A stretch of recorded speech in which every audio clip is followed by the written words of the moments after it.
One theme, 13 screams. 13 Degrees of Screams podcast dissects your favorite horror movies. Each season, we will cover 13 movies around one theme.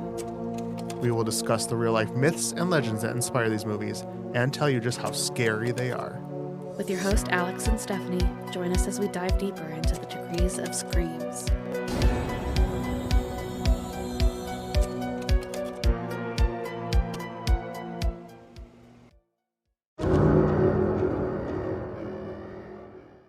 Welcome to the D.E.A.D podcast, where I discuss all things spooky and weird. I'm Desi, and today I'll be talking about The Devil's Doorway. Let's get started.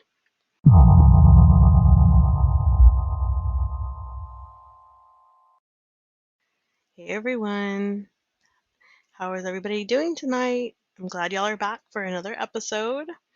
I have my drink here. I am drinking a Cayman Jack Moscow Mule in my spooky skull glass cup. So cute. You'll be able to see it on Instagram. I'll post pictures. It is so cute. I think I got it at Walmart. And it's like glass and it has like the cute little top and everything. But I love it. And my spooky shirt that I'm wearing tonight, it is in the shape of a skull, but within the skull is like this like awesome picture. And so they have like these creepy trees and they have these bats, and some of them are hanging from the trees, some of them are flying. They have this like creepy crow with like a red eye. And then it looks like they are in like a graveyard or something. There's some tombstones and stuff at the bottom, and it's kind of like foggy. I guess that's what it makes it look like, being on the skull. But it's pretty cool. So that is my shirt that I'm wearing, which I will also post a picture of that on Instagram for y'all to check out. So make sure y'all are following along over there too. Okay, so this is a little bit different how this came about. So I decided to check out, I'm sure most of y'all who listen know of this streaming platform, but I decided to check out Shudder after Chrissy from Paranormal Misfit podcast. If you don't follow her, you should go follow her, listen to her, follow her on Instagram, Spotify, wherever you listen to podcasts. She's great. Love her. So we're always chatting all the time. And so she was telling me about Shudder. So we were kind of, on there and I was trying to find something to watch. And so she told me to look into it. So anyways, I was on there scrolling and I see, well, the name caught my eye. It's called The Devil's Doorway.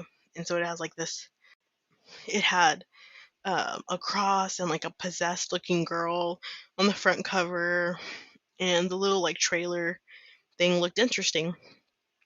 And I like exorcist type movies, so especially that has religion tied into it. We've talked about this before, but anyway, so that caught my eye and I said, I'm gonna give it a try. So I turned it on, and as soon as it started, you know how they have the intro and everything, a few words popped up and it talked about the Magdalene laundries, and that's what it was based off of. So then I was like, wait, what?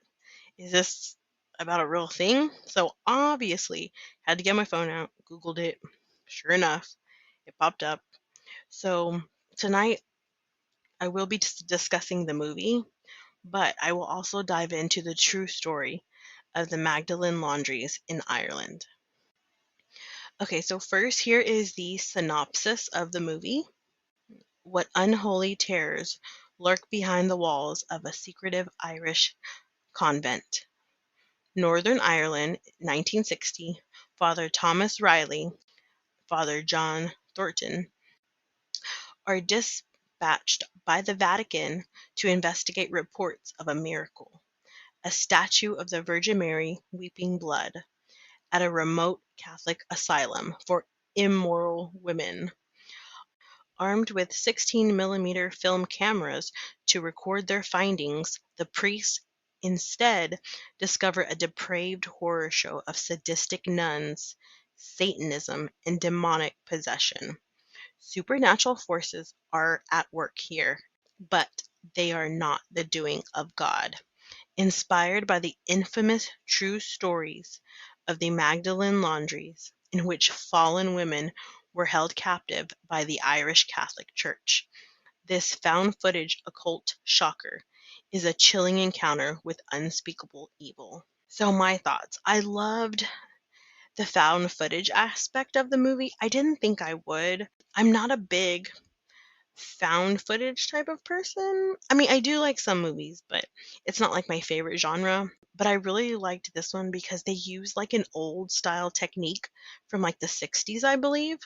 And this is something that the director she really wanted to fight for to do in for the movie. She wanted that feel of it actually being in the 60s, and so she actually fought for it. Just the way like the edges are and like how it's like it's not staticky, but like if you watch it, you'll get or you've seen it, you'll get what I mean, but it's just really cool how she chose to do it. It was very dark and like the hallways and the corridors and the way the church asylum was. It was so like secret passages and just very creepy, very very creepy. I thought the Virgin Mary statue crying blood was a good touch.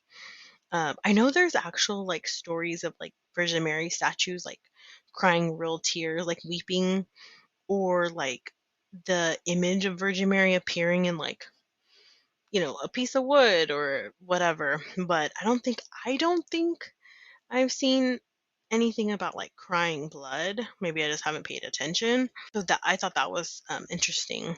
But also, like, what's so sad about the film is that the real stories they couldn't even the director she couldn't even fit them all in there. But the main one about them like disposing of the babies, that was probably the worst and most sick. The fact that it's true, and we'll get into that. And it wasn't like the scariest movie ever, but it was good. Like it was a good watch, and it could be scary to some. It was good. It kept my attention. I enjoyed it. Well, I think the true story factor is what really played a big part in me like continuing to watch it. And then of course researching further when it was done. I was like, I got to do an episode on this. And it's so funny how I just like came about the movie and then just became like enthralled in it. So, but I have Chrissy to thank for that. So that, like I mentioned before, The Devil's Doorway is directed by Aislinn Clark. She is Northern Ireland's very first female horror director, which is pretty cool. I like that. And that it was a female director and one of the first in Northern Ireland, and she chose to tell this story. Like I think that's amazing. The infamous Magdalen laundries were a church-run workshop where girls and women were forced into slave labor. They were forced to wash clothes, sheets, whatever they were told to wash, and receive no pay in return. There were these laundries all across the Catholic world, but because of how buddy-buddy the government and the church were in Ireland during this time, it was extremely awful here. These women and girls would be ripped from their homes just because a man said so, which is so freaking stupid. And they would use any reason, whether they wanted to take their property, hush up an affair, or a lot of these girls were pregnant out of wedlock, which don't even get me started on that. You know how all that goes, especially back then. So the church would hide away these girls and then would take away their babies and supposedly put them up for adoption. But come to find out later, a lot of these babies were being sold or left to die, or even some murdered.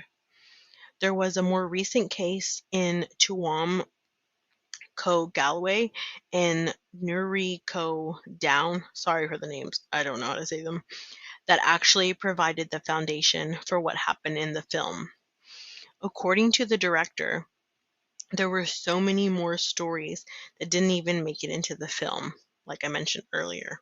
But there was this fun fact that I was reading about an interview with the director. So the director was asked if there was like any sense of demonic presence at work during the filming. We hear about that on all kinds of movies and sets and everything. Like if the movie was cursed or if they had upset something.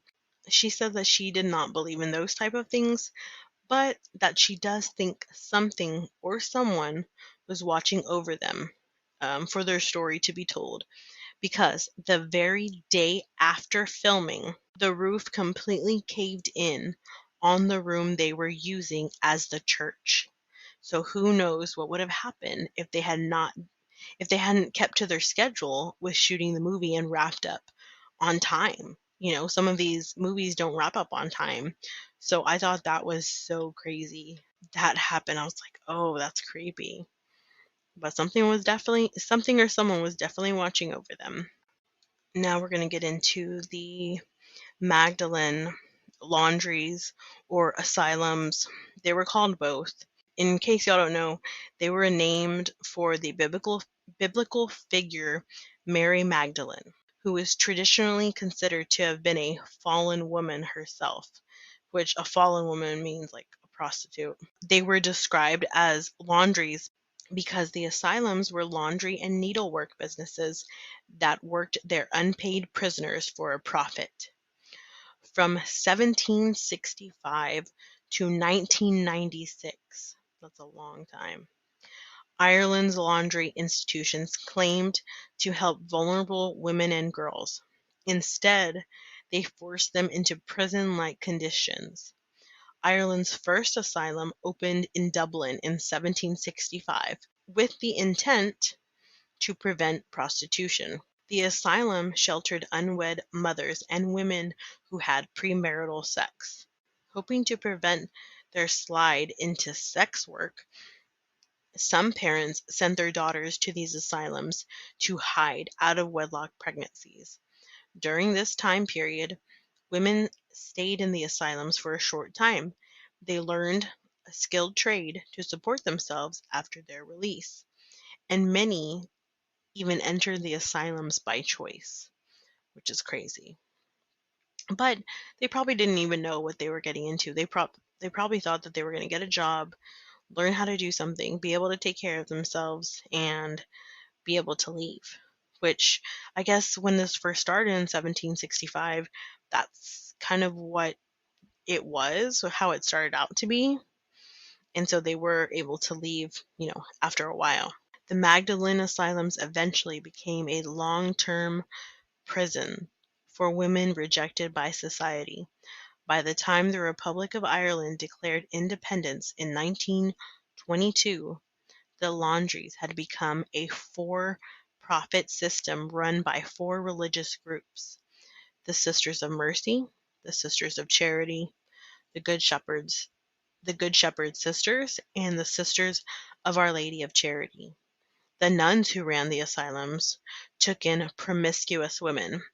That category included unwed mothers and their children. The people incarcerated in the convents also included victims of sexual abuse, women who were deemed too flirtatious, women with disabilities, orphans, and impoverished children.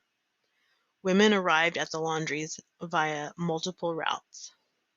Sometimes they went via the criminal justice system, some were sent by their own families or by their priest.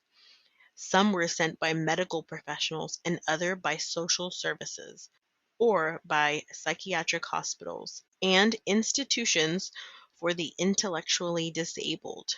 Adoption societies who sent unmarried pregnant women to the laundries. Even adoption societies would send unmarried pregnant women to the laundries, as would reform schools and county homes, which are institutions that were like workhouses for the poor.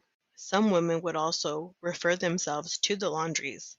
These women may have been desperate, fleeing violence, or unable to look after themselves, for example, under a huge amount of pressure from their communities, and may not have known just how terrible the institutions were.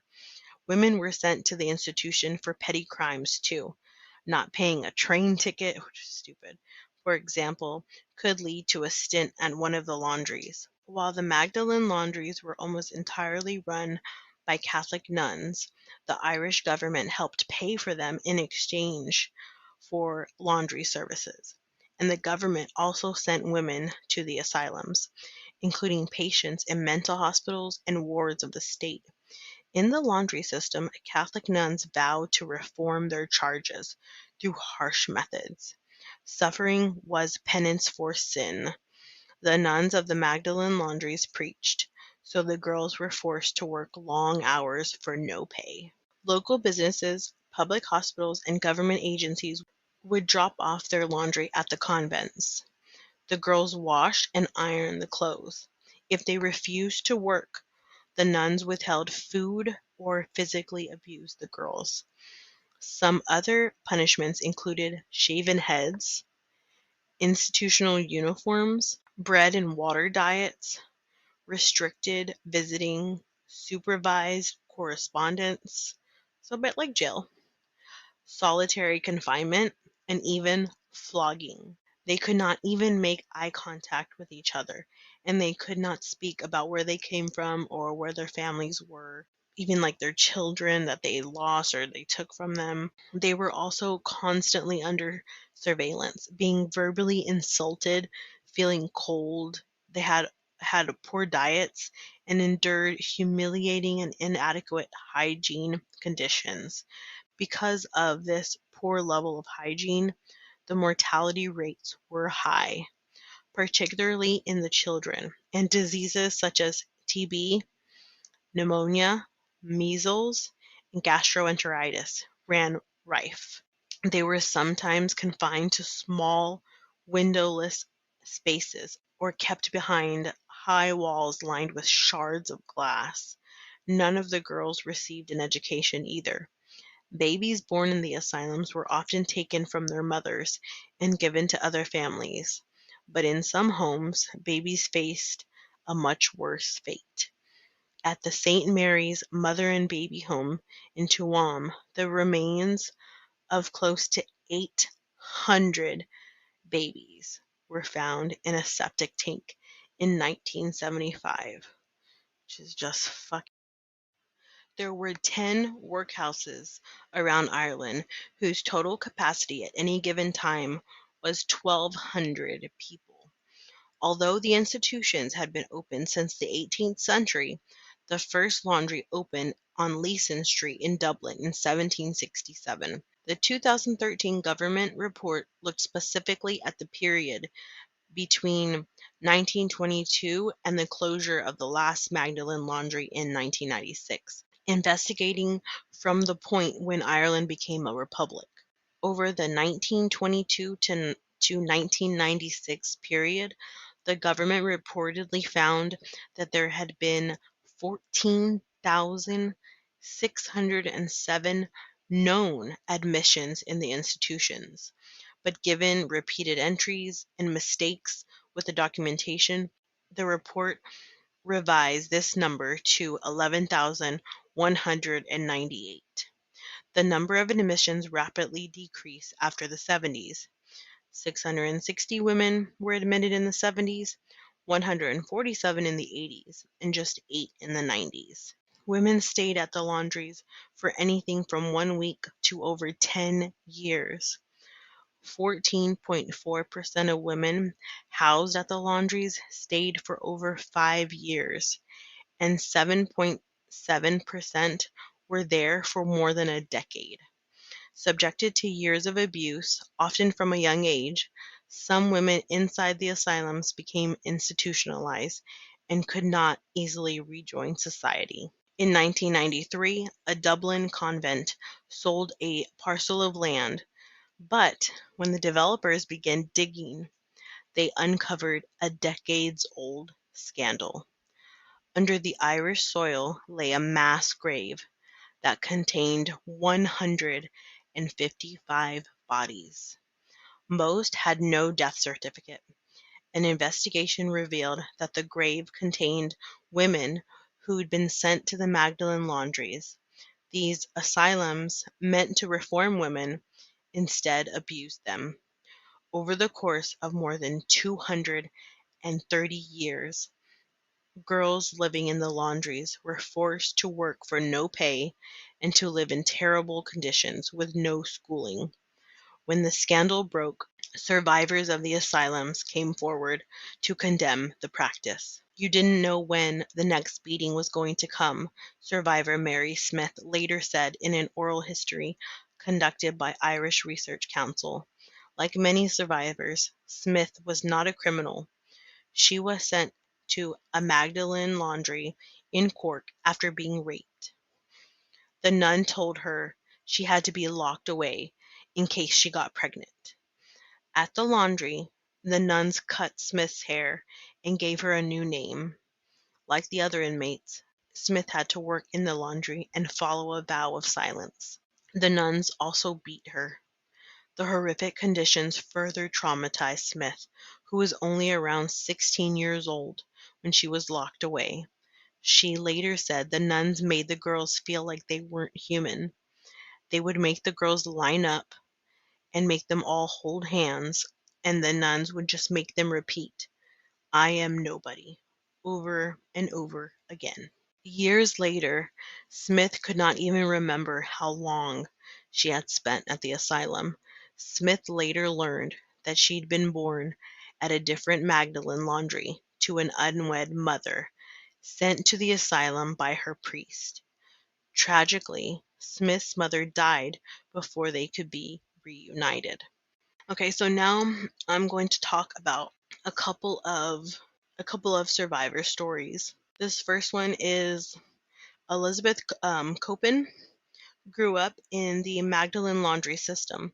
When Copen was 2 years old, her stepfather beat her, so the government removed Copen from her home and sent her to an asylum. Per court order, she was to be a ward of the court until she reached the age of 16. Instead, she was confined in the laundry system until 19. While there, the nuns starved her, beat her until she was wilted, locked her in cupboards, and forced her to wear soiled clothes on her head if she ever wet herself. At the age of 12 or 13, Copen set her clothes on fire in a suicide attempt. When she survived, she was not given any medical treatment. God, I can't even imagine. It dawned on me that I would be there for life, that I'd be buried in a mass grave. There were whispers that went around, she told the New York Times. I saw the people who were there, who were broken, institutionalized, illiterate, from living in a dark, dark place with no way out. I remember asking myself the questions: what will I do? How will I get out? When she was 17, Copen managed to escape the laundry. 3 months later, child protection workers forced her to return. This is another story. This is Marina Gambold, also survived the Magdalen laundries. I was working in the laundry from 8 in the morning until about 6 in the evening, Gambold told BBC. I was starving with hunger. I was given bread and dripping for my breakfast. When she accidentally broke a cup, the nuns tied a string around Gambold's neck and made her eat off the floor. It is common for the girls and women to believe that they would die inside. Many did. For a long time, the laundries weren't spoken about publicly, although people knew that these workhouses existed. However, Ireland underwent huge social change in the 90s, and members of the public felt able to start questioning some of the Catholic Church's authority and historic behavior. A commission to inquire into child abuse was created by the Irish government in 1999, and in 2009, the commission released a searing report detailing thousands of sexual abuse cases in the Catholic Church. 4 years later, the government released a report to establish the facts of state involvement in the Magdalen laundries. The report used official records, testimony from 2,000 of the committed women, and original source documents to build a picture of the events that took place at the laundries. As a result of the publication of the report, which detailed the asylum's many abuses and also looked into the state's involvement in the institution, Irish Prime Minister Enda Kenny apologized to the women, girls, and their families whose lives had been affected by the laundries. This was a major moment for campaigners as the state had previously denied having sent women to the workhouses. He then introduced the government's plans to compensate survivors. Over the last decade, there have also been a few incidents related to unmarked or mass graves. In one case, more bodies were discovered on the grounds of a laundry than had been documented, indicating that deaths at the institution may have gone unreported. Every effort will be made to locate and recover all juvenile remains from the site, said Children's Minister Catherine Zamponi. I am committed to ensuring that all the children interred at this site can have a dignified and respectful burial. In one particular harrowing case in 2018, one area next to an asylum at Tuam, County Galway, was set to be excavated after an investigation by local historian Catherine Corliss alleged that the bodies of 800 babies could be buried somewhere on the site. Every effort will be made to locate and recover all juvenile remains from the site, said Children's Minister Catherine Zappone. I am committed to ensuring that all the children interred at this site can have a dignified and respectful burial. Shockingly, the Magdalene laundries operated well into the 1990s, and the last one closed in 1996. It's estimated that up to 300,000 fallen women passed through the Ireland's Magdalene laundries between 1765 and 1996. Records show that at least 10,000 girls and women were sent to the laundries between 1922 and 1996, but the true number is likely much higher, as many laundries kept inaccurate records and neglected to report when girls died. After the scandal broke, the United Nations investigated the Magdalene laundries for violating human rights. While the Magdalene laundries have been closed for decades, many women still live with scars of their abuse. After investigations into the laundries revealed that about a quarter of women in them were sent there by the Irish state, Ireland set up a compensation scheme to pay survivors reparations. The Irish government agreed to pay up to 58 million euros, which is about $75 million, to hundreds of laundry survivors. There is a memorial in 2022. The Dublin City Council agreed on turning the building on Sean McDermott Street, the building of the last laundry that closed in Ireland in 1996, into a memorial and research center. In 2022, a journey stone was unveiled by survivors of the Magdalene laundries in Dublin. The Journey Stone Memorial, situated at St. Stephen's Green in Dublin, is meant to remember the suffering of the women who were incarcerated in the Magdalene laundries and similar institutions.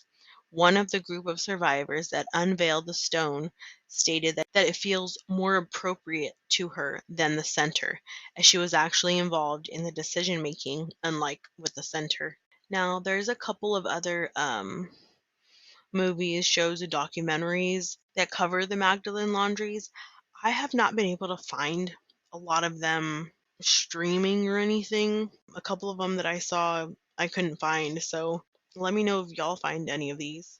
So there was a 2002 film by Peter Moulin called The Magdalene Sisters and is centered on four young women incarcerated in a Dublin Magdalene laundry from 1964 to 1968. The film is loosely based on and largely inspired by the 1998 documentary Sex in a Cold Climate, which documents four survivors' accounts of their experiences in Ireland's Magdalene institutions. One survivor who saw Mullen's film claimed that the reality of the Magdalene asylums was 1,000 times worse.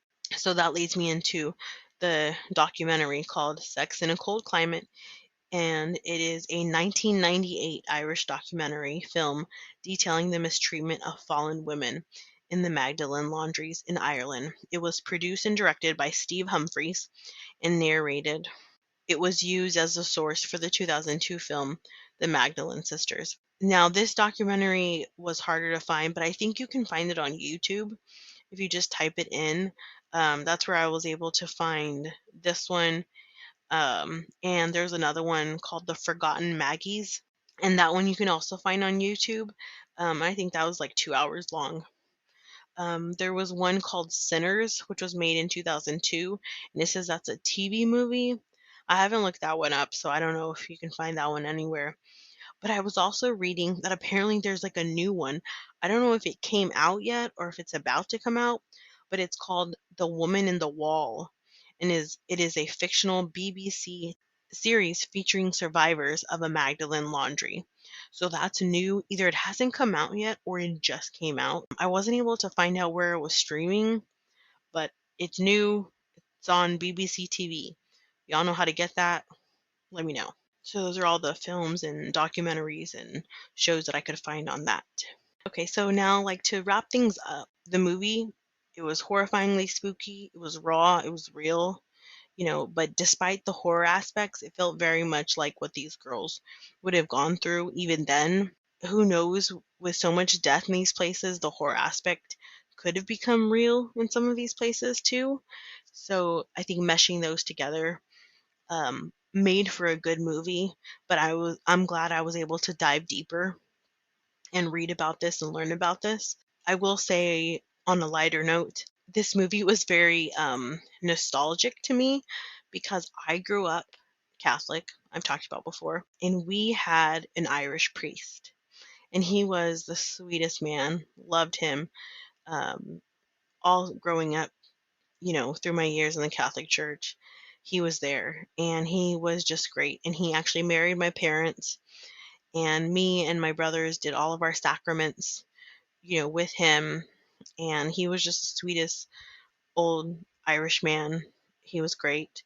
Um, and he loved to tell jokes.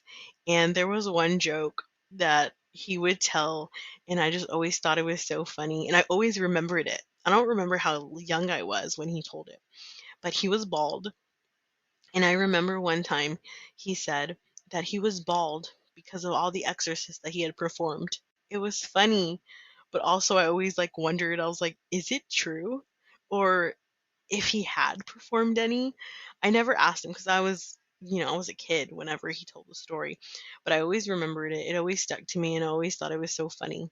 And I would have loved to ask him about it and see if that was true or not, but that was kind of ending this on a little lighthearted story. So I hope y'all enjoyed.